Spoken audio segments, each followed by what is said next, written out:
নমস্কার, ফ্যামিলি রান্নাঘর থেকে আমি পুষ্প।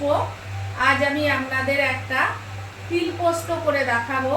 এই তিল পোস্ত করতে যে উপকরণগুলো লাগছে সেইগুলো আমি আপনাদের দেখাচ্ছি। পটলটাকে দেখুন এইভাবে কেটে রেখেছি, এইভাবে কেটে রেখেছি। লঙ্কাগুলোকে এইভাবে কেটেছি। টমেটোটা দেখুন এইভাবে কেটেছি। পেঁয়াজগুলো দেখুন এইভাবে কেটেছি। আলু এইভাবে কেটেছি আমি। এইবার লাগছে চিলি সস, সোয়া সস লাগছে সর্ষে পোস্ত বাটা। আপনারা শুধু সর্ষে দিয়ে দিয়েও করতে পারেন, তিল দিয়েও করতে পারেন। লাগছে পোস্ত আর তিল বাটা, আমার বলার ভুল হয়েছে। আর ফোড়নের জন্য লাগছে দেখুন, আপনারা 5 ফোড়ন দেবেন। এর মধ্যে মৌরি ধনে একটু বেশি করে দিয়ে দেবেন, কিন্তু ফোড়নটা তরকারিতে যাবে না, তেলে ফোড়নটা পুড়বে। আপনারা আবার রান্নাটাকে ফলো করুন।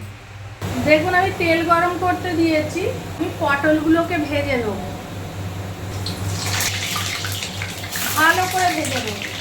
দেখুন আমার পটল ভাজা হয়ে গেছে, পটলগুলো আমি তুলে নিচ্ছি। এইবার দেখুন ফোড়নটাকে আমি দেখুন এর মধ্যে আরও বেশি করে কালো জিরেও দিয়ে দিলাম। কালো জিরে আছে, 5 ফোড়ন আছে, এর সঙ্গে অ্যাড করেছি বেশি করে মৌরি আর ধনে। এবার আমি ফোড়নটা ঠিক এইভাবে দেবো, দেখুন তেলে এইভাবে হবে, একদম ফোড়নটা পুড়ে যাবে। আমি ঝাঁঝরিটাকে তুলে নেব, ফোড়নের গন্ধটা তেলে যাবে। ফোড়ন পুড়ে গেছে, এইবার তেলে গন্ধটা চলে গেল। এইবার আমি তুলে নিলাম। প্রথমে তিলটাকে ভেজে নেবো একটু।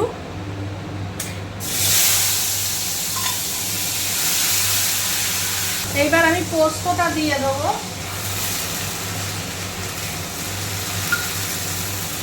পরিমাণ মতন দেখুন লবণ দিয়ে দিলাম।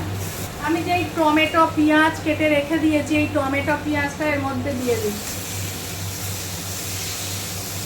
নুন হলুদ দিয়ে আলু সিদ্ধ করে রেখেছি, কিন্তু আলুটাকে আমি ভাজবো না, এর ভেতর দিয়ে দিচ্ছি। অতি সামান্য একটু চিনি দিয়ে দিলাম। এটাতে খুব বেশি হলুদ দেয় না, যেহেতু আমার হলুদ দিয়ে আলুটা সেদ্ধ করা আছে, ওই জন্য আমি চেষ্টা করছি হলুদ না দেওয়ার।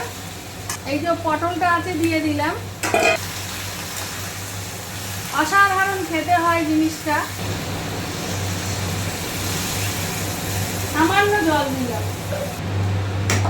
এইবার অল্প সামান্য সময়ের জন্য আমি এটা বন্ধ করে দিলাম।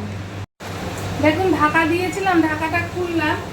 আমি এইবার এতে দেবো এই লঙ্কাগুলো কেটে রেখেছিলাম, এই লঙ্কাগুলো দেবো।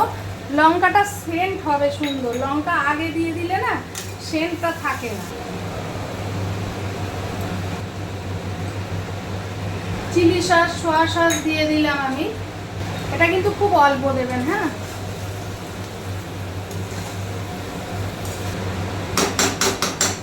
আর একটুখানি হোক। দেখুন আমার তিল পোস্ত রেডি হয়ে গেছে।